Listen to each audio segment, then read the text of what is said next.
ভাগিনা আসবে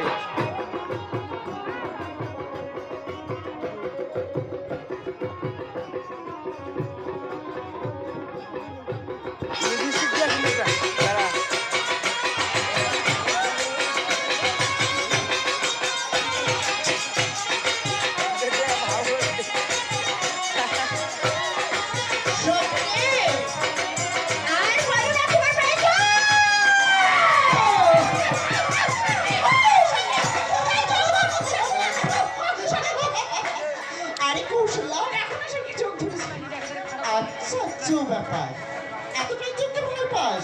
আরে চোখে ভয় পাবো না? জানো না সে কি? যোগ হচ্ছে মায়ার জিনিস। আচ্ছা, একবার যদি ধরে অতি সহজে ছাড়তে চাই না। আরে কৌশল্যা, তোর শুনে আমি মজা করছিলাম রে। সখী, আমি বুঝতে পেরেছি এই ঘাটে অবশ্যই যোগ আছে, তাই আমি এই যোগের ঘাটে স্নান করবো না। এখন স্নান করবো কোথায় জানো? ওই তো সামনে আরেকখানে ঘাট দেখা যাচ্ছে, ওই ঘাটে স্নান করি অতি শীঘ্রই দিয়ে ফিরে। আচ্ছা, যেমন আসো স্বামী।